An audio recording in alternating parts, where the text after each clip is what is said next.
Welcome to the Champs App podcast. Champs App is your recruiting and development co-pilot. If you are a player, parent, or coach, make sure to check out more content and tools to help navigate the world of youth hockey at champs.app.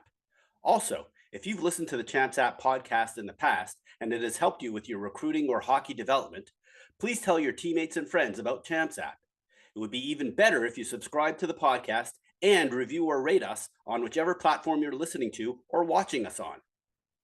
On today's episode, we kick off 2025 with a bang. This is part one of our series on USA Hockey player development for girls. Our first guest of the year is Kristen Saegart, Director of Girls Hockey at USA Hockey. Kristen dives into key topics such as the USA Hockey National Playoffs, development camp selections, player evaluation, and providing feedback. She also shares exciting updates and changes to the development camp process. And note, we did an insert a day after the original recording to include one of these announcements. This episode is a must listen, not just for US-based players, but also for Canadian players looking to understand the complexities and nuances of the national camp process and what it takes to be recognized as the best of the best. So please enjoy. Before we get to this amazing episode, most folks don't know all the great ways that Champs App can be your hockey recruiting and development co-pilot. So we thought we'd highlight different areas of Champs App in each episode. Introducing the Champs App native mobile apps for iOS and Android. Yes, we finally put the app in Champs App. Champs App serves as your ultimate recruiting and development co-pilot, helping athletes, coaches, parents, and agents/advisors navigate the world of youth sports with ease. The mobile apps offer all the same features available in the browser version, plus the added convenience of logging in with your Apple or Google credentials. Please note that subscription to tools or services must still be completed via browser, similar to purchasing a book on Amazon Kindle. Download the Champs App mobile app today and take your recruiting and development co-pilot everywhere you go. I'm very excited to welcome to the podcast Kristen Saegart, Director of Girls Hockey with USA Hockey. Originally from St. Paul, Minnesota, Kristen played at Shattuck St. Mary's and college hockey at Connecticut College, where she was a two-time captain. She then received her law degree at the University of Colorado, while at the same time coaching the women's club hockey team. In addition, she officiated for 9 years and participated in the USA Hockey Women's Regional Officiating Camp. In 2014, Kristen joined USA Hockey as its manager of girls player development. So welcome to the podcast, Kristen. Hi, thank you so much for having me. So, as we talked about before we hit record, I've been trying to get you on this podcast for like 4 years. So I just really want to thank you so much for doing this. It's an honor, and I kind of feel like this is like a momentous accomplishment already for January 2025. So thanks again. Of course. Thanks for having me and for letting this happen, and looking forward to the conversation. Cool. All right. So why don't we start off like we do all our guests, just telling us how you started playing hockey in Minnesota. Obviously it's a pretty good state to learn how to play hockey, and then how you ended up at Shattuck St. Mary's and then Connecticut College. Yeah. So growing up in Minnesota, we did grow up skating outside. I learned how to skate as part of our school program, but learned how to figure skate first, and just happened. My dad played hockey, and so he put me in a hockey program at 8U, and I played for a few years in that. And we actually moved to Arizona when I was 11. So we moved down to Arizona, and we moved by an ice rink, and we drove by it every day. And so my dad and my mom were like, "Do you want to play hockey down here?" And I said yes. Our family grew up doing a lot of swimming, and my brother was a top running athlete in the state. So we swam and we ran, and I played hockey, but my brother didn't. And so I just loved the team sport aspect of it. Played until my sophomore year in Arizona. So I have a soft spot in my heart for Arizona hockey across the board. And then ended up choosing to go to Shattuck because at that time, the growth and the number of girls teams in Arizona was very small compared to what they've been able to do here in the Valley. And so did you overlap with Lindsay Fry at all?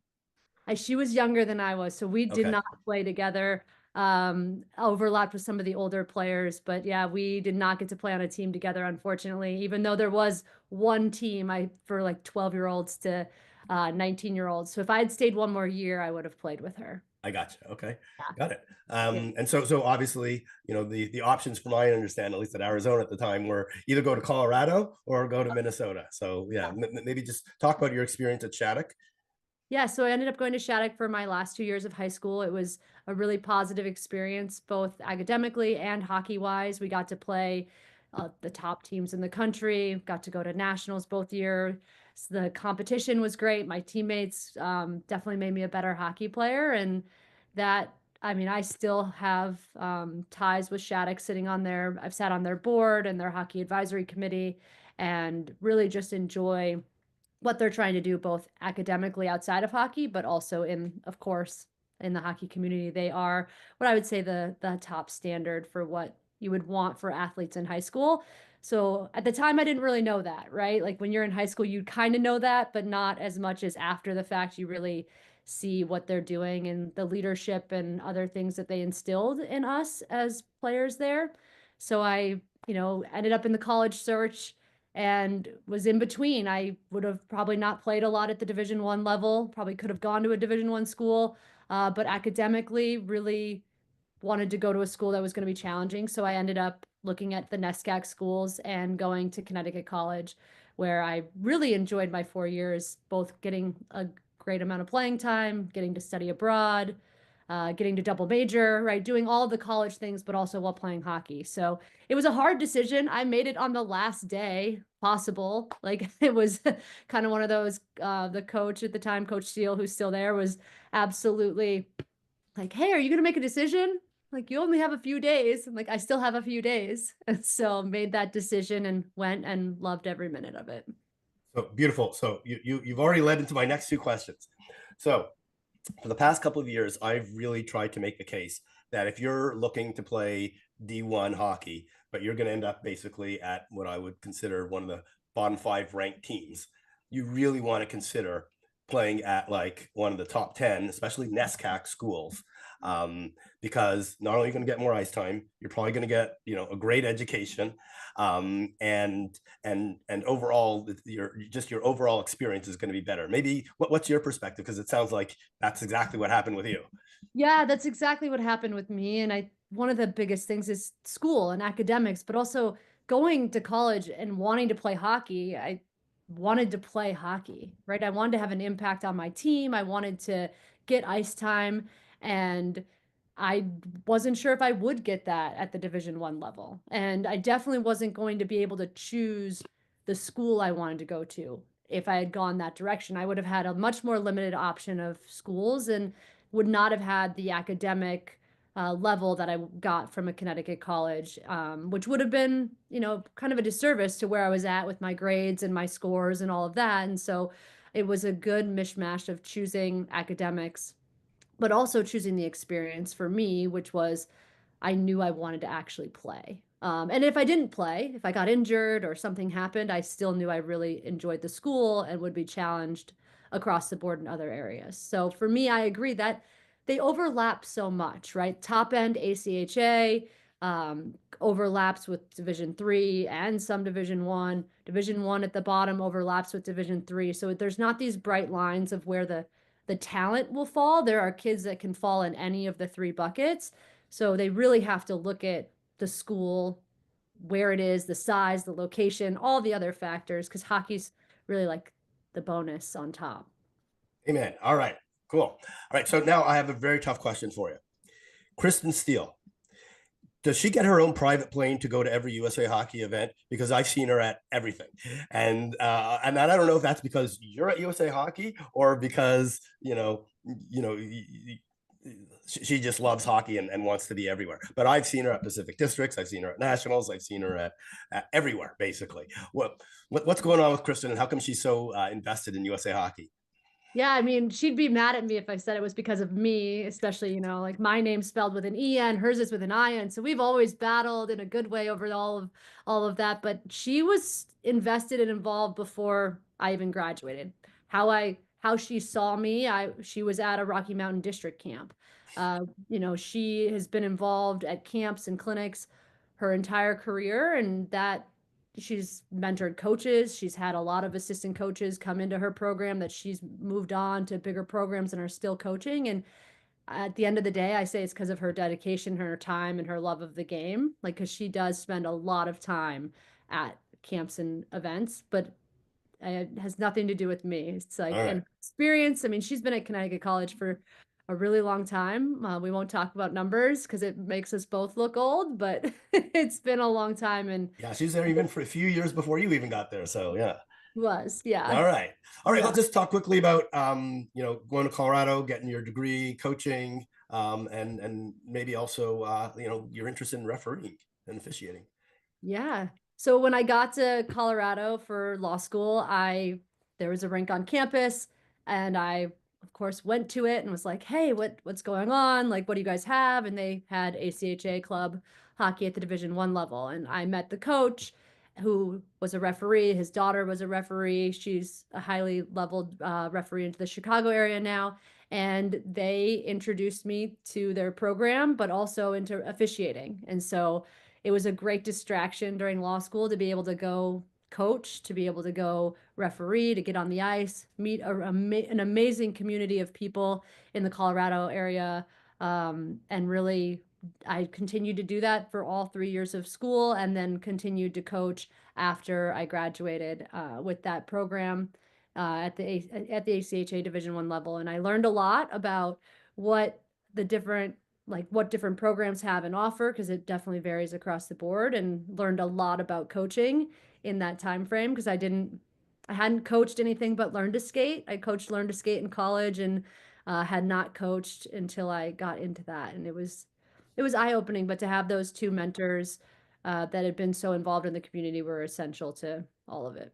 So I'm curious, being a lawyer, very structured, kind of rule-based, referee, Yeah. making a lot of decisions, also rule-based, being a coach, being a leader and a motivator, and also trying to put structure on the players. I'm curious how that all plays together with kind of from a hockey perspective and what you do now from a development perspective.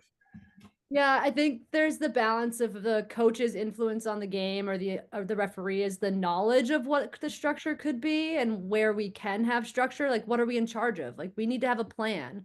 The referees need to know the rules.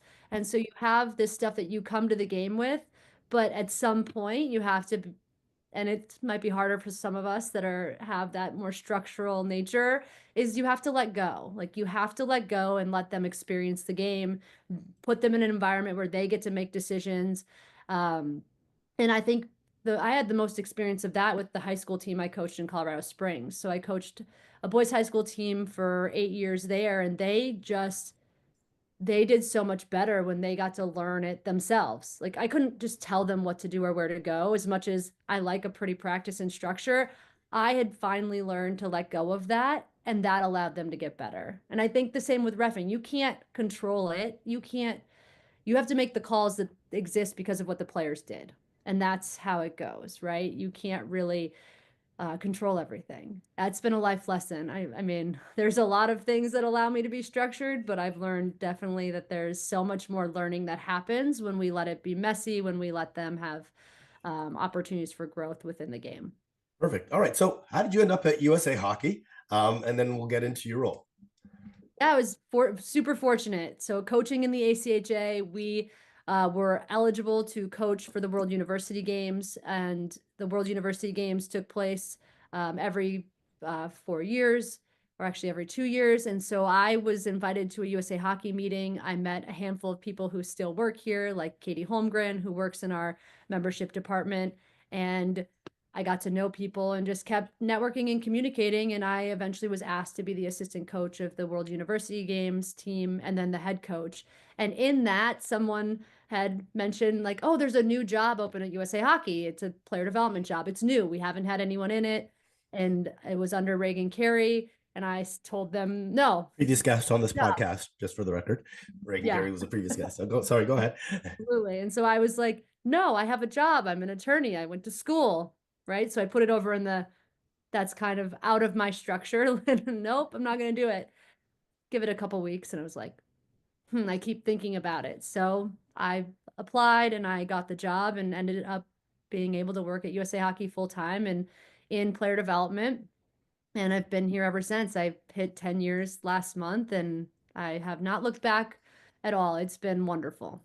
Perfect. All right. So just so that we can fast forward a little bit and get to today. Yeah. Just talk about what your responsibilities are today, and then we'll kind of hit on stuff that I know you've been responsible for at least the last few years, even though they may not be what you're responsible for today. Yeah. So three main buckets, really. I have a player development role. So I have a region where I'm responsible for helping coaches, educate parents, working with local clubs on really whatever they need to support age appropriate player development at any age level, any gender, whatever they're doing. And so I have Alaska and Northern Plains are my two regions. And then I have and then we also generally support player development across the country. Then I have my player development and national camp hat. I run our girls' national camps for our 3 birth years. And then I also support girls' national championships, the at-large process, the rules, all of that. And then my third hat would be I'm the liaison to our girls' council, who's our volunteer arm off the board, who makes decisions regarding girls' hockey, mostly on the rules side, but they also have a lot of action items on their subcommittees, such as our Women's Leadership Summit that we run, growth, looking at visibility, and all of those things. So those are my 3 main buckets that I fall in on any given day. Right. So on the first bucket, I got one question. What are some Okay. of the challenges that these regional areas have? It sounds like the 2 regions that you have are kind of low density, relatively speaking, female hockey player areas. So what are the challenges that they have? And I'm assuming the top couple of things are just getting good coaches and keeping high quality talent. Yeah, the coaching question always comes up. How do we get coaches to commit to this, and how do we do it? Where can we allow flexibility? Especially female coaches. A lot of them want female coaches and female role models. How do we get them into the game? And both regions have done a really good job recruiting back talent. Like in Alaska, a lot of the players will go play college hockey, but they come back. And so they have a network there of people who know those players, and they just stay in touch with them when they come back for breaks and other things, so that when they're back and ready to help, they know who to ask. And then providing some flexibility there.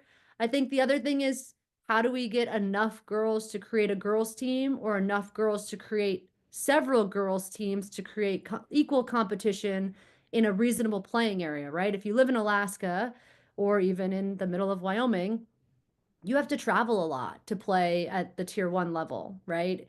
You're not going to have 2 teams of tier 1 teams in the Anchorage area. So right, they have to find that competition somewhere. And when does that start? When do we start aggregating girls out of co-ed hockey into girls teams? And they've come a long way. Most of the communities have girls teams starting at 12U in both areas. But they have the similar questions and issues on the co-ed side, right? What do we do with our ice time? How do we get quality coaches? How do we teach them what we're trying to get across to the kids? And then parents. Parents are probably the biggest question I get. I know a lot of parents listen to your podcast, and I think a lot of our coaches and hockey directors spend a lot of time with the parents, answering their questions, having tough conversations about playing time, or trying to keep their kids to stay. Like, if you're from Anchorage, stay in Anchorage, right? Like, there's this big push for kids to leave whatever region they're in. We have kids that leave hockey hotbeds all the time too. So it's not just, other places. And so I think a lot of the time they're like, how do we spend less time on that, educate our parents so that they know, so that we can spend time coaching the kids.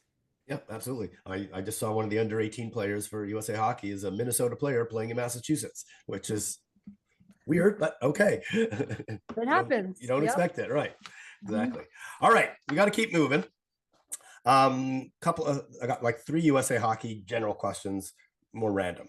Talk to me about the resources allocated for women's/girls hockey versus men's/boys hockey, and how might that change with the PWHL and the Canadian junior players now being eligible to play college hockey, which makes the US National Training and Development Program maybe a little less important in terms of getting players ready for college, or even playing at for international events.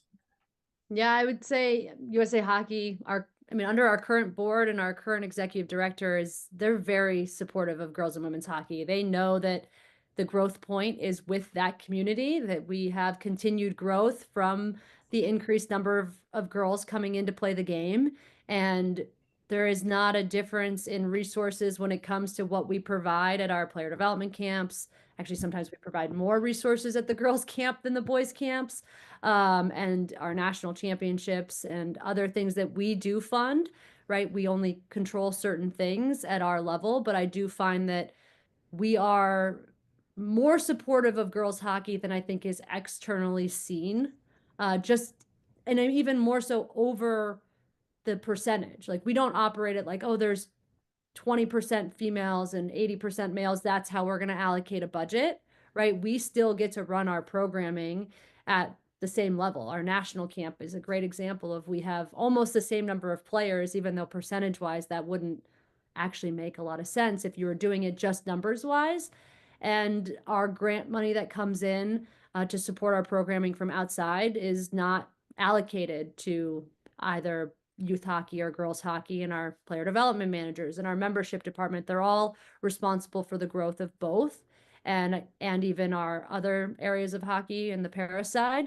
So, and the blind hockey and all of that. And so I think that we've made a lot of strides in trying to make sure that it's at a level that's the same, right? The experience is the same. The coaching staff is the same caliber. The number of staff at a tournament, World Junior or U18 women's, is going to be the same. And I would say watching the broadcast of the U18s, we've come to that being at the equal level as well in terms of what's provided for the fan base to see and watch women's hockey. When you watch the women's U18 tournament going on right now, it's amazing. The quality is great. And I'm not going to sit on your podcast and lie that in 2020, it wasn't. Like it wasn't great. And they made But an you had that one camera that, you know, had a panoramic view of the game. So yeah. And they made an adjustment and it was fixed by the last 3 games of the tournament, right? But that was the turning point. And Yeah. having the games available online, but also on television is last year for the first time, and the season before with the Madison tournament. You know, that was a push by USA Hockey. We were hosting in Madison, and that was our PR department that pushed and spent the time to make sure that it was going to be broadcast at that level. And that's not someone with girls hockey in their title doing that, right? That's just our, you know, our assistant executive director of that department doing what's best for the game across the board. Perfect. Okay. Got to keep moving. Just a couple of very specific questions. And once again, I don't know, this may not be in your department, but will there be centralization for the Olympics next year, given the PWHL is going on? And how will that whole thing work this time around? I do not know the answer to that question. I can't even tell you that can't tell you that I don't know. I don't know. Haley, when she comes on, may know, or Katie Million, who is in charge of that decision, would be the one that would know, if we know yet, right? As we continue that conversation, I'm sure that that's going to potentially change, but I have not heard either way. Okay. All right. I'm curious as well. I am curious as well. I have the same question. I just haven't asked because I'm not sure that they know the answer to that yet. Yeah, because you're going to have a big impact on those highly talented college players who may not now skip a year to be centralized. They might just leave their team for that period of time, and just like the PWHL players. So it'll be interesting to see how that all plays out. Definitely has a larger impact than just the pro side. Like that college side with the number of years that they can add on, though they're not playing for that centralization year. So I'm sure there are a lot of people that are curious, and I'm sure that the answer will be out sooner rather than later, though. Yeah, I mean, Caroline Harvey, you know, may still actually graduate, you know, in her 4th year instead of, you know, being 27 when she finally graduates. So after playing in 3 Olympics. All right. What are your thoughts on playing boys hockey versus girls hockey, and what's the right age to move full-time to girls hockey? And I know there's no one right answer, but do your best. Yeah, no, there is. I will say it anyway. There is no right answer. We will say that the trend, though, is that the most players will switch playing, if they're playing co-ed at the 12U level, they will play co-ed through their 12-year level and typically switch at the 14 and under level to play girls hockey. Some will stay for one of those years with that early development, but most of them do not stay a second year in that 14U age category. There's a lot of philosophies on that. We have drop off at that high school age level in general with our numbers, and in general in sports, not just ice hockey. So players actually leave the sport anyway. There's body checking at the co-ed side but not the girls side.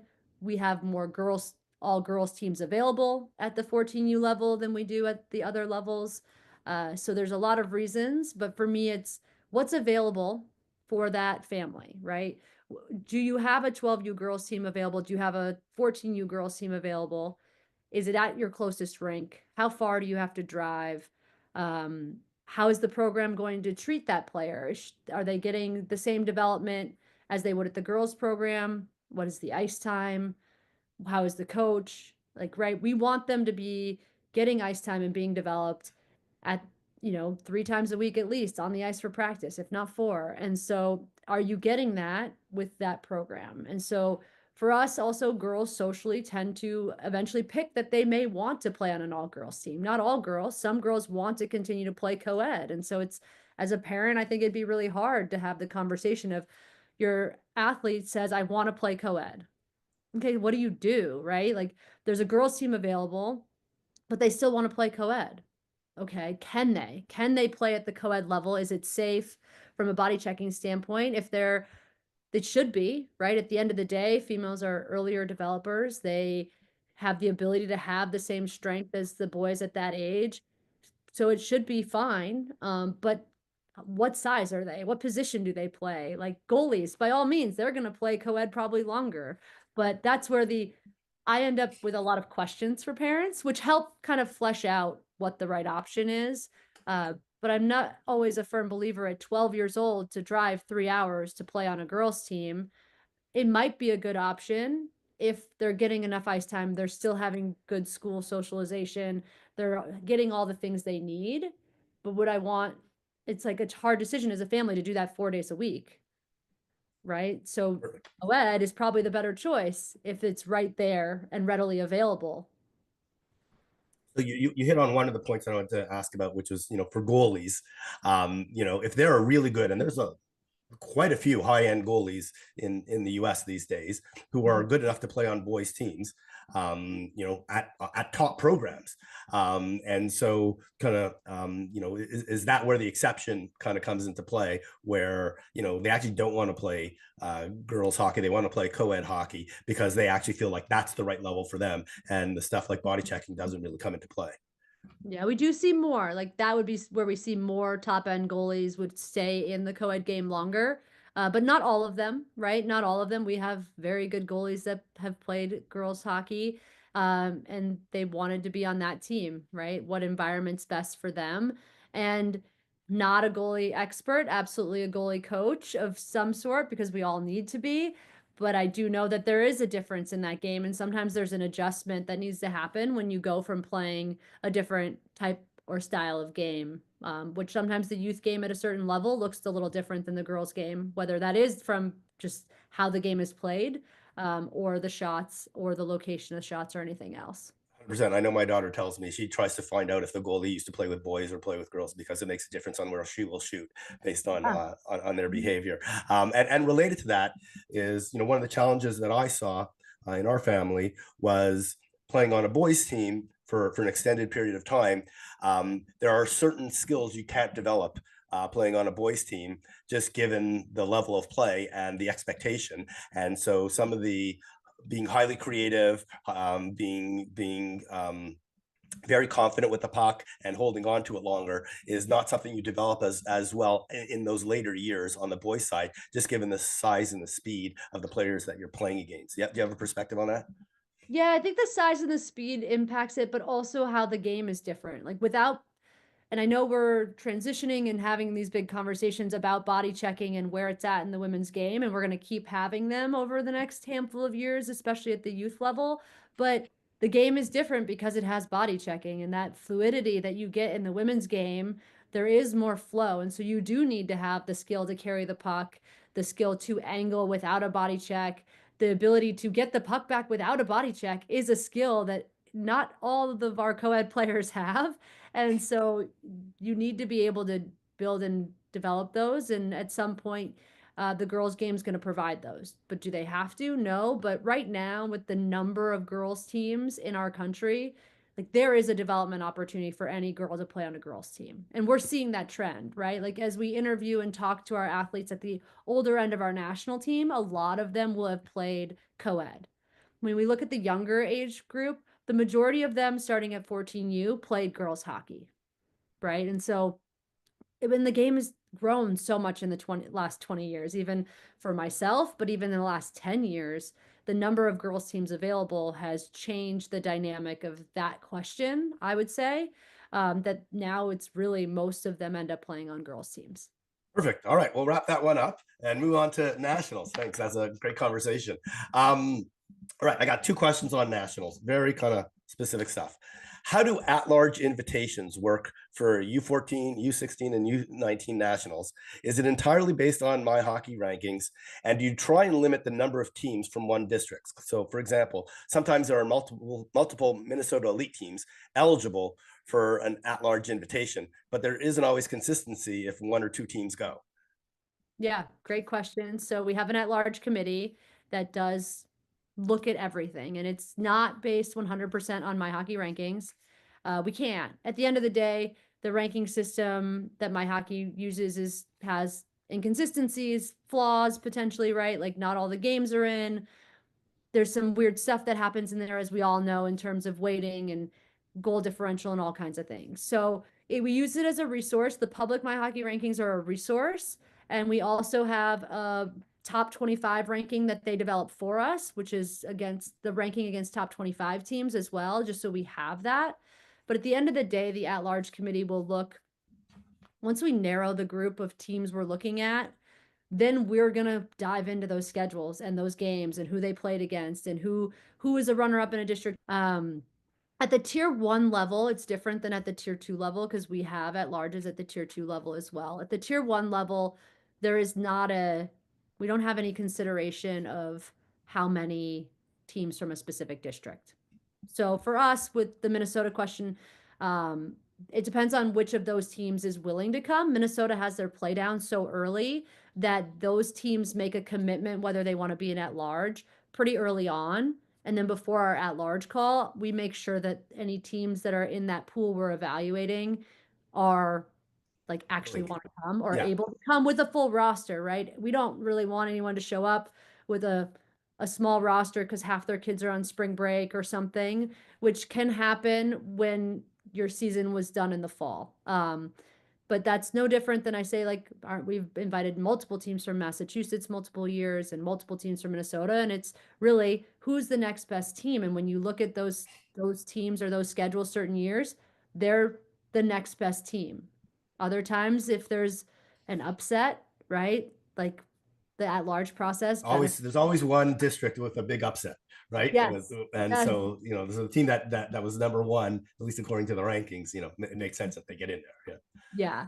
And on the tier 2 side, we do consider geography, right? We consider the number of teams from each area. They already get 2 teams per district. So then when we look at the competitiveness, the number of teams from that affiliate, different geographic areas. So if you take a large district like Pacific, and the 2 teams that got in were from California, but Alaska, say, is in that at-large pool competitively, they have a good chance of being considered versus us considering a 4th or a 3rd team from Massachusetts, for example. But it depends on the year. I think our group does our darndest to get it right. Like it's not a great committee to be on. We spend 36 hours over 2 weeks trying to get it right. And I will say for the podcast that we don't consider any outside information. Like anyone who sends an email, it doesn't go to the committee. I just leave it in my inbox because we don't take applications for at-larges. So we consider the pool, we consider the teams. If we need more information, we'll go get it.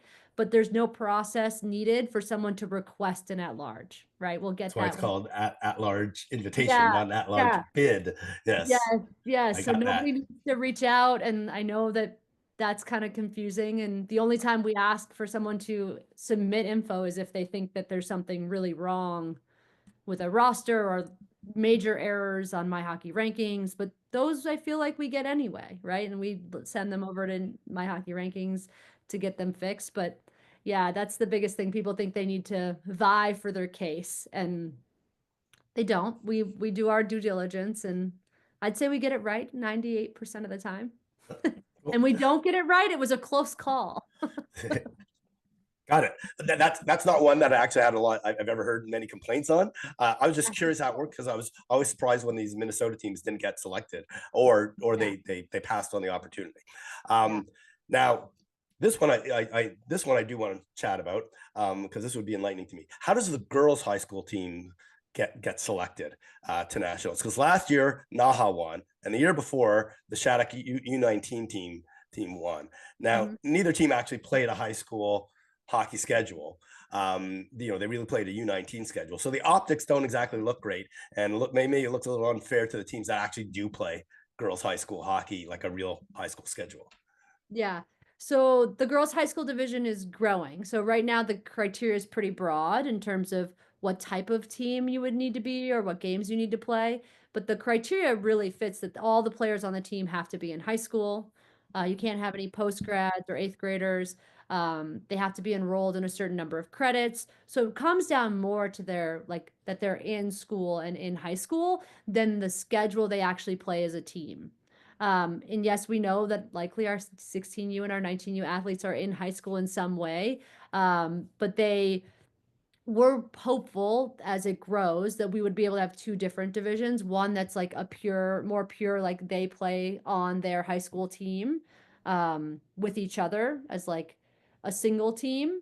And then these combined teams. So Shattuck and Naha are not combined. They all go to the same school, but like two different divisions that allows for these programs that do have pure girls high school programs to be able to compete in that division.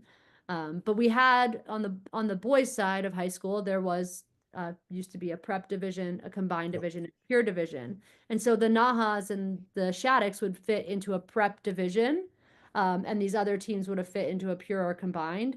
We just don't have the growth yet to have them be two separate divisions. And so that's where you're seeing that how do these totally different teams end up at the same national tournament is right now a growth thing. And I think we're about 2 or 3, maybe sooner, 2 or 3 That was years. my question. So 2 years from now, you're saying they're going to have a proper separation of.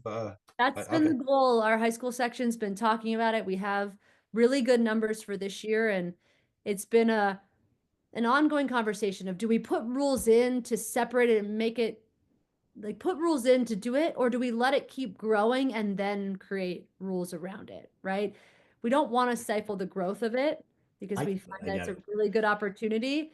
And then how do we encourage more federation and other programs, prep school programs who play USA hockey in some regard to be a part of it? Because I would love to see that prep division keep growing.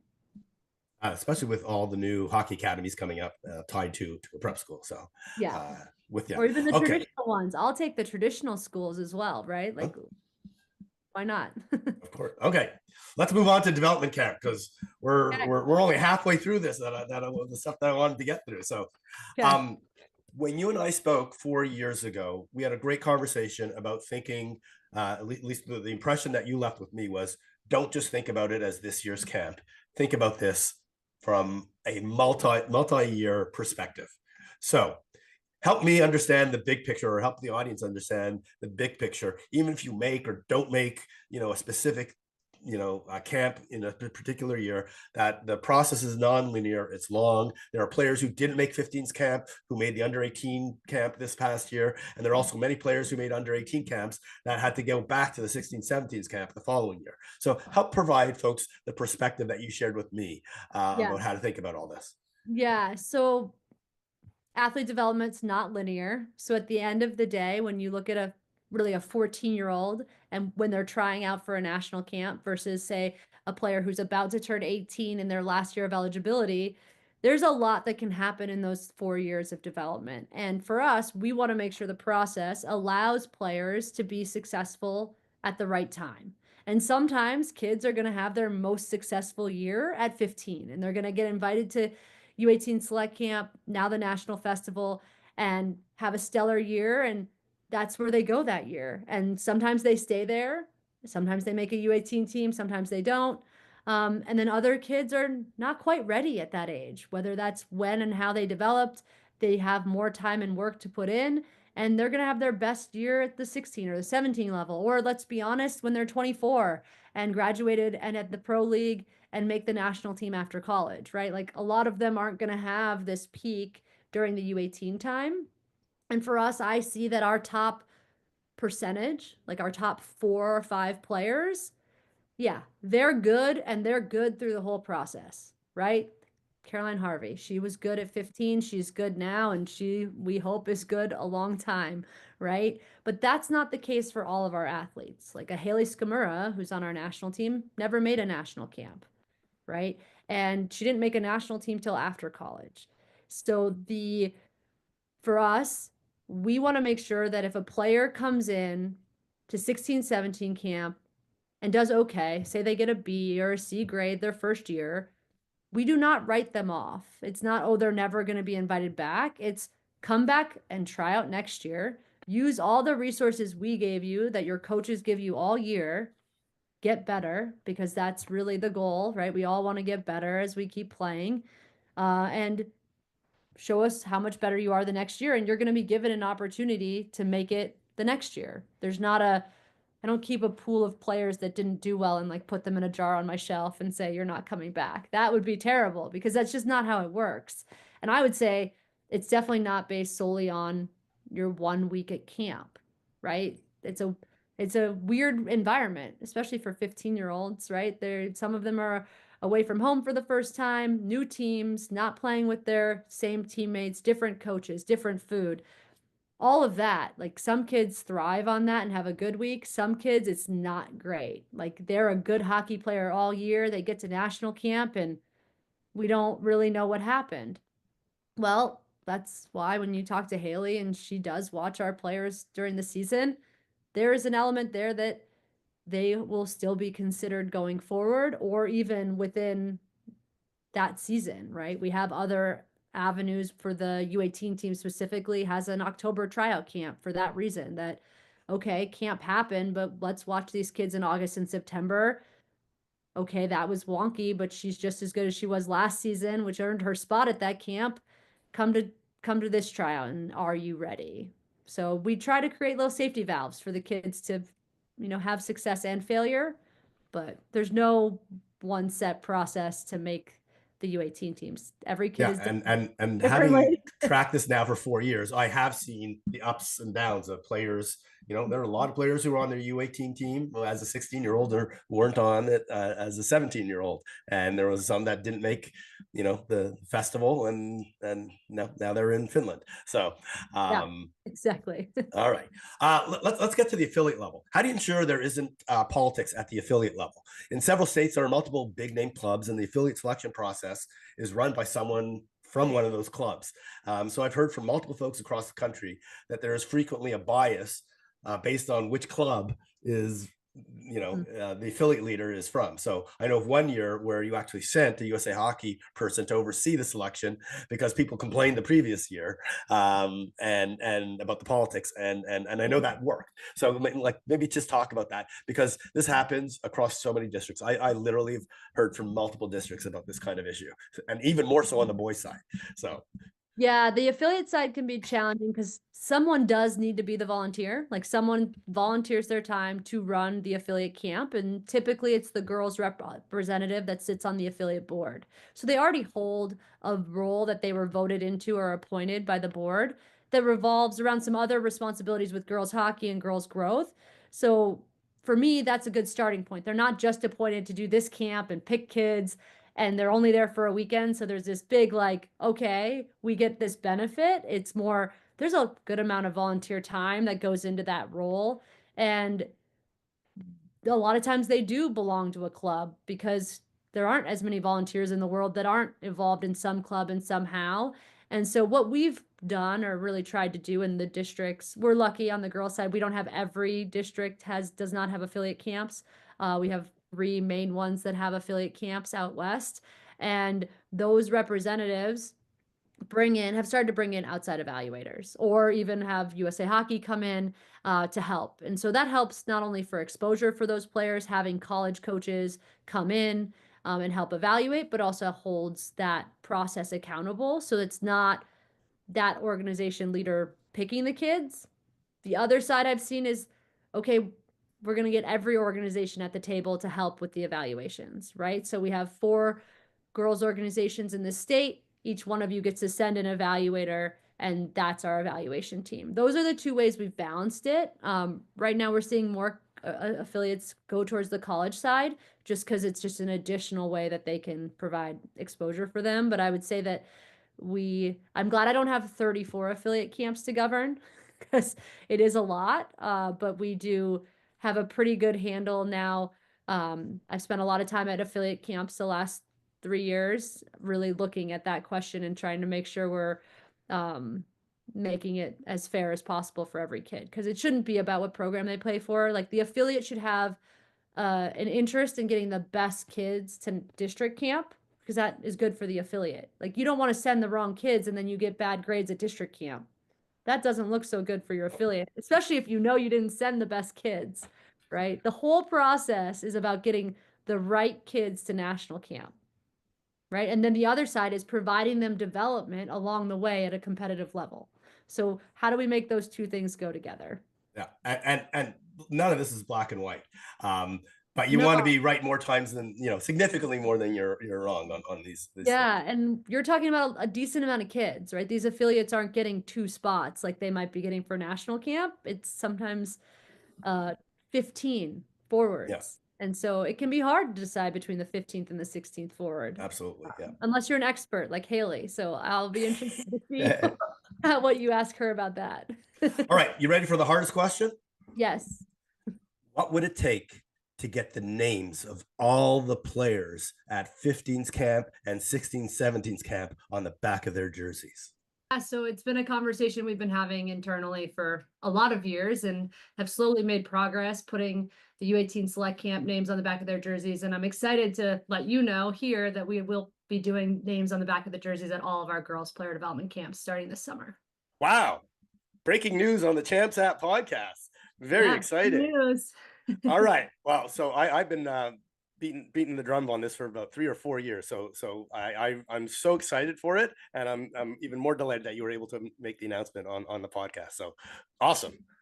Yeah, okay. Of course. We're super excited too. It's really good for the exposure and the visibility on the female side of the game. You explained this to me 4 years ago, but please explain to my audience why under 15 players can't make it to the U18 camp.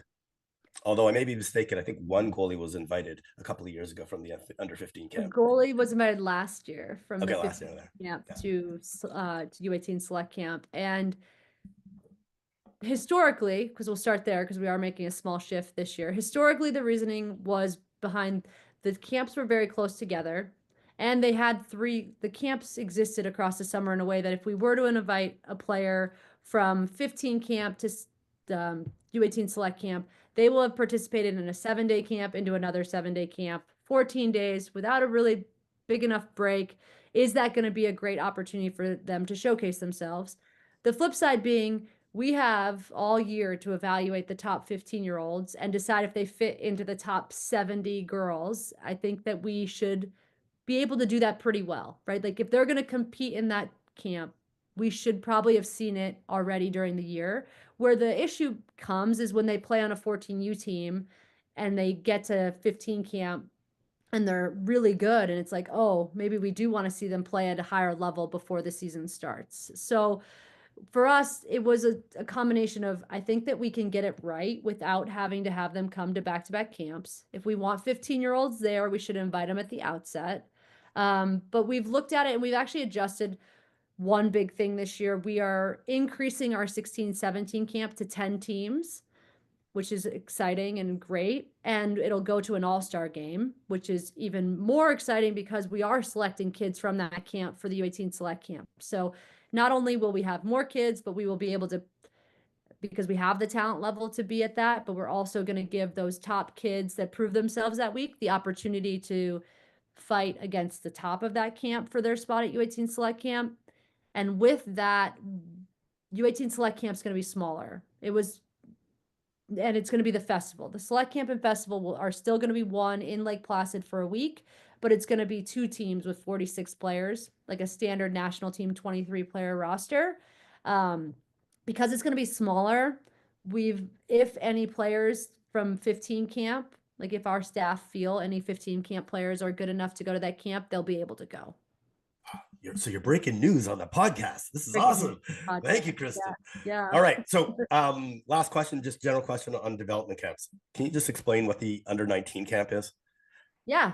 So I think it's our most exciting new thing because we have a gap, right? Kids age out of our U18 program, but are still in high school. And so who's responsible for them and their development? They're not old enough to make the college team because they're not on a college roster yet. They're not young enough to be on the U18 player development. So there's this gap that was occurring, and even bigger gap with these kids taking PG years or being asked to wait a year to go into the college program. So we decided to make a camp for them. The other reason is long term, right? Like we have a U18 program, a collegiate program, and a national team program, but we don't have a U20 program. And other countries have a U16, a U18, and a U20 program on the girls' side, or a U22 program. And so for us, it was okay, we need a space for those players. We need to make an argument that if we ever want a U20 international tournament, we need to have a development camp for them. So now the U19 camp is a 2 birth year camp. It was 1 birth year last year, but that was because we had to start somewhere.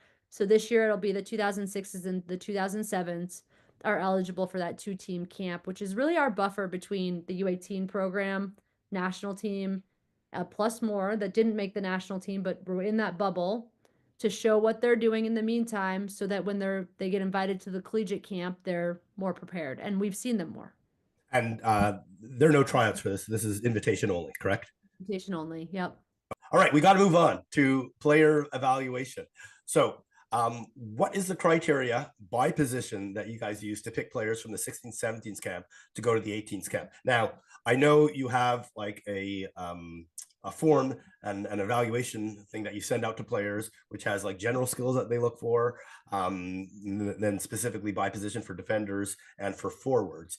But at the end of the day, like, you know, Caroline Harvey jumps off the page for different reasons than other players do. And going through a checklist isn't really what you're doing when you're evaluating players like that. So I'm just curious, you know, maybe start with forwards, then D, and then goalies.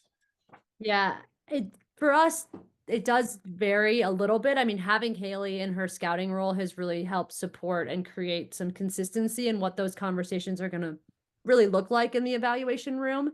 And then it's combined with that U18 national team head coach of the year. So there's some playing style there. But I know for us, and I'm not personally going to go break it down by position. I will absolutely let you ask Haley, the expert on that question. I don't want to step out of my lane too much, especially because she's so good at it. But, you know, we are looking for players who can play fast, play smart. And there aren't these, at the end of the day, there are certain things that, yeah, but I couldn't say like, oh, this kid is so good at blank and this other kid isn't good, so they didn't make it. Because there's always something that a kid is, like a Harvey's going to be good at so many things that it puts her right over in the, okay, you're in bucket. But then there's this balance with the next group of kids of like, they're really smart, but maybe their stick handling or their shot or their puck control skills aren't as good. Is it worth it? Or their speed, right? There's always a plus and a minus as you get into that next group. And it's where can you build a team or a roster and who fits in to that already existing roster? And then also who's going to compete? Like when you're moving from the 16, 17 camp to the U18 select camp, you got to be able to keep up. You've got to have some grit and be able to play at that level. And be able to play with the other kids out there, right? Like what are your playmaking abilities, your play away from the puck, and things of that sort. And so for us, it really, there aren't these like, we're going to pick a D that's this, this, and this. There was a period of time where I would say that people were under the assumption that USA Hockey was picking offensive defense only, right? Like we talked about offensive 100%. defense a lot. Talked about it a lot, but we didn't only pick offensive defense, right? Like at the end of the day, we can't have 7 offensive defense on the roster. We need D who can play D, who are safe, who do great one-on-ones, who have great stick work, great corner battles. They can break the puck out, right? Like the not flashy stuff. And maybe they never carry the puck up, right? Like, because every single time they make a grade A breakout pass, they don't need to carry the puck out. So what I want to make sure people know is that an offensive or a defensive D both have a place on the roster, just not 7 of each, right? Like they both exist, but that doesn't mean you need to be something you're not either. Like I think our hockey players who are more offensive on the D side, they are, but also you have to play D. And that's been a philosophy for the last 4 years is we have to play defense first. Like we have to be able to get the puck back when the other team has it, whether you're on offense or defense, right? Whether you play forward or D, it's a key thing. And then it's great if you also are an offensive D, or some of our D are offensive, right? But we know we're not going to get 70 that can do both super well. Yep.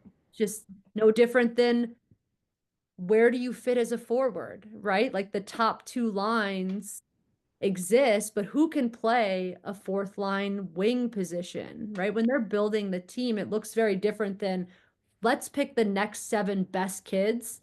Might look different than who are the 7 kids who should make a roster in a puzzle piece. And that's the hardest thing for kids, because there are high-end skilled kids who don't make the next camp or the next roster because they can only play a 1st or 2nd line position, but they're not good enough to play that. And we need a kid who's going to fill that better 3rd or 4th line role, which does look different than that 1st or 2nd line role. And that's, a little hypothetical in terms of, is it 3 top lines, 1, whatever, but it's, if we were just picking the best kids on paper, not building a team, the roster would look different. And Liz being the head coach, Liz Keating Norton being the head coach, and Haley being the scout, someone else, if we had 2 different people in those 2 leadership roles, the roster would also look slightly different. Got it. All right. Yeah. And I actually did write about this is good. It's not about you, but Hockey Canada appeared to have not had very many good defensemen last year at the under 18 when you broke down the goals when they were playing Sweden. So got to keep moving on.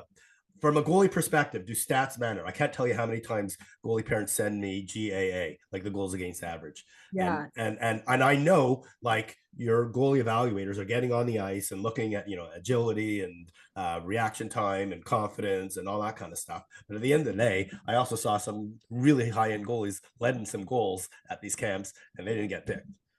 Yeah. Yeah. And I mean, goals against average is not used as just goals against average, like, oh, we're going to go stats only. Our goalie evaluators have an app that they use, and they're tracking where the shots are coming from, what shots go in, what saves are made, what are rebounds, what are not, right? Because at the end of the day, goals against average doesn't take into consideration what, like all of those things. Was it a grade A opportunity or a rebound is going to be different on what did the goalie do did the goalie create that rebound herself because of her initial positioning wasn't great. All of those things that are way more in depth than just the statistics themselves is what they're looking at, right? And that's important because the team in front of that goalie also changes.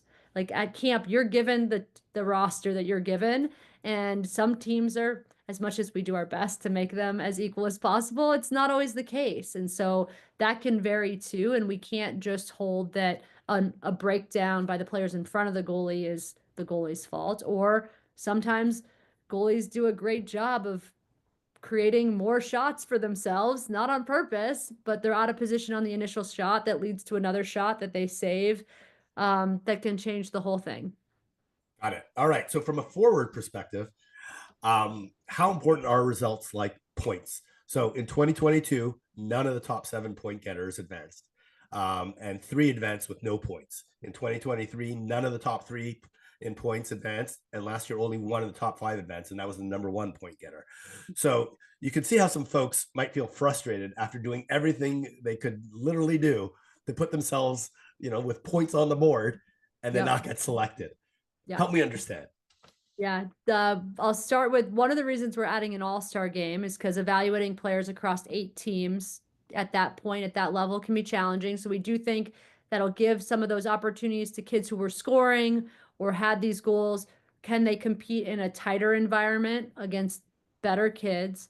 And then I go back to and generally, I think you should ask Haley this question as well, because it's always interesting to get multiple perspectives. But I do think that it's important to what role are they filling at the next level, right?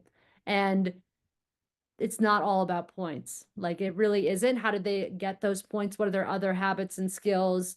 And what are they looking for with those players? Like we just kind of went through, is going to impact more in terms of how they play than just a goal or an assist on the board. Okay, cool. I got it. I knew that was going to be your answer, but yeah, but at least I appreciate the evolution to put the all-star game to give those kids another chance to show at the highest level how they compete, one more opportunity. So yeah, absolutely. that's great. All right, let's talk about feedback. So I mentioned this to you. It is pretty clear from the parent meeting at the 16-17s camp and the letter that accompanied the feedback rating letter that USA Hockey wants to make no doubt that they are providing a variety of different levels of feedback for each player at national camps, on ice, one-to-one, written evaluations. But in my opinion, there's still room for improvement. So one challenge is that the coaches that you have there have multiple agendas. Some of them are promoting themselves, obviously, to do well within USA Hockey. Many of them are actually recruiting while they're at these events, and obviously they obviously want help with players' development. My experience is that, at least from what I've heard from multiple parents, is that there isn't consistency with how coaches give feedback, and a lot of it is couched in making it softer than being really what the player really needs to hear. Some of them do video, some of them don't. Some of them just say, hey, come back next year, get bigger, stronger, faster, and like that kind of stuff. How can you get more consistency from a coaching perspective on the feedback in the one-to-one sessions? Yeah.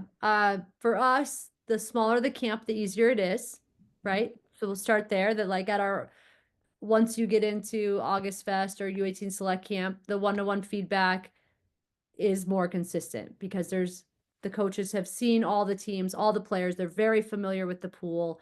It's coming from a very small number of people that are involved at a higher level than just team coaches, which is, when we get to the 216 player camp, 216 one-on-one evaluations with Haley, we would probably not get it done in the length that camp is, right?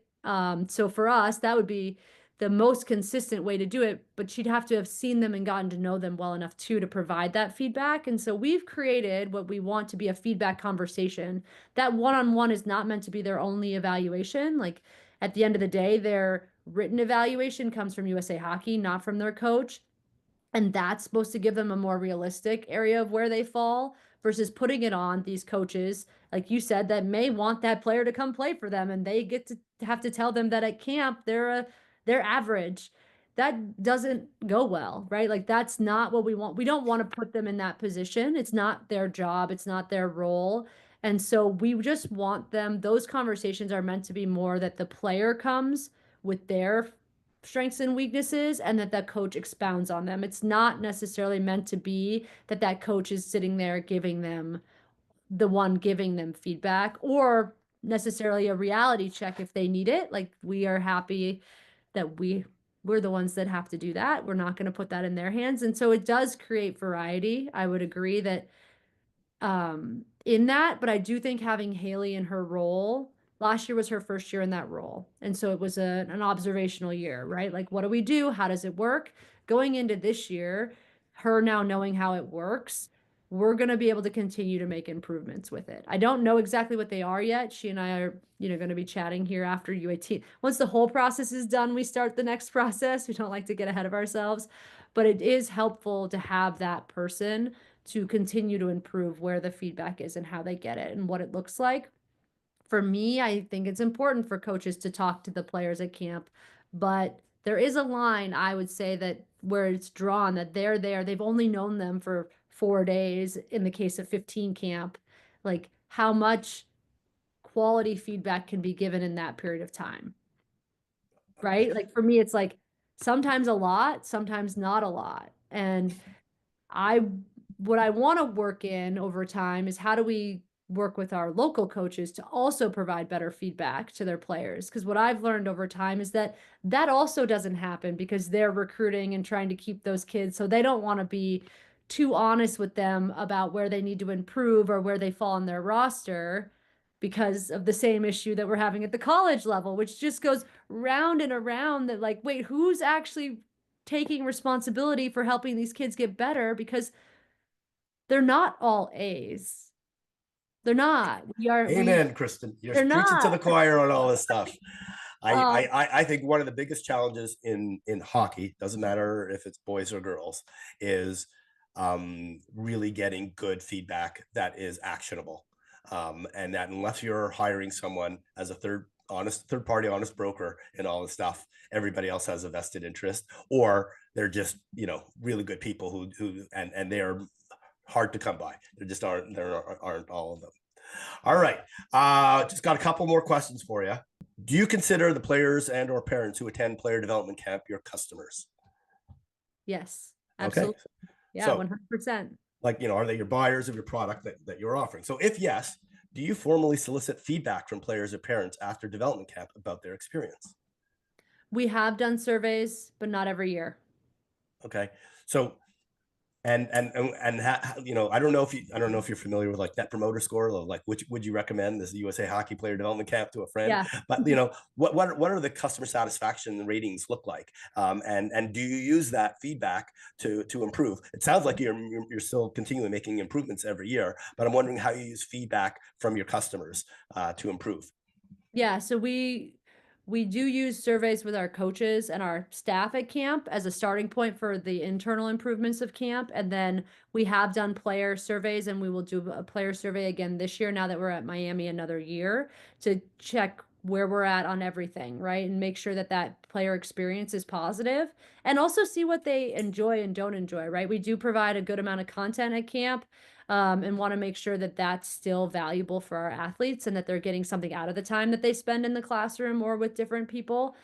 So for us, it's super important, and we use it to determine what our content and curriculum will be going forward. I would say from the feedback we've received in the past, National Camp is a very well received event, like in terms of what we provide and the experience that the kids get.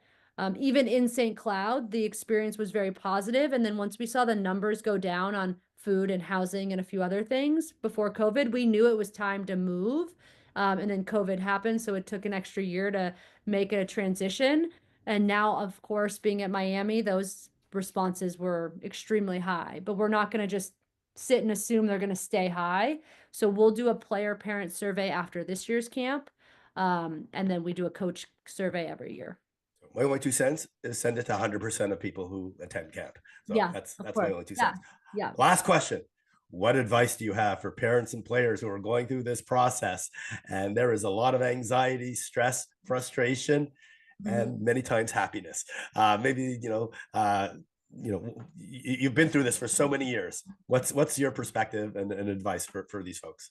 Yeah, my first piece is be patient. Part of the whole process of developing as an athlete is going to take time, and not everyone is going to get where they want to be the first time, and that's okay. And there are a lot of areas and resources you can develop in. If you don't make 15 camp the first year and you want additional resources for something, reach out. We have them, we'll share them. We're not trying to keep any secrets from kids who make camp or don't make camp, but we're happy to support that. And I think that the other piece of the puzzle is, if you don't know if something is true, ask. You can email me, you can email your affiliate or your district rep, but what ends up happening is there's these rumors that go around that, oh, kid got picked because of this, or there's no spots for that, or whatever it may be, or all the goalies come from here. None of it is probably true, but when that misinformation starts moving amongst people, I would much rather somebody call me and ask if it's true, or call and ask, where do I need to try out? You need to try out where your parents live. That's the end all be all, unless you get a waiver from our office. And so there's certain things that for us, if you have the information, it'll be a much less stressful process. And for the kids, I really just want you to enjoy it. Enjoy meeting new people. Enjoy being a leader. You're going to come from your club. You're going to go to an affiliate camp, get picked for district camp. You're now a leader at your district camp. You get to bring that information back to your team and your club. And no different when you go to national camp. You're going to meet a lot of players that you're going to see again and again. And so for us, it's about being part of that USA Hockey family at the affiliate, the district, and even the national camp level. And it doesn't matter which one you make, you're still going to get some player development and some positive experiences along the way. So just embrace that and enjoy it while it's happening, because at some point, long time down the road, you're going to be, chatting with a friend about the time that you went back to the state camp. I went back to Arizona camp and this is what happened. And it was a positive thing that you got to be a part of. Kristen, I want to thank you so much for doing this and taking on all my questions. This is fabulous. It was worth the 4 years to finally get you on. Thanks for going through all these questions. This is amazing. And I think it's going to be a great resource for all these American young girl players who want to understand what's actually going on without having to go kind of sift through the internet to figure out what's actually hearing, and they can hear it directly from you. So thank you so much for doing this. Yeah, thank you so much for having me.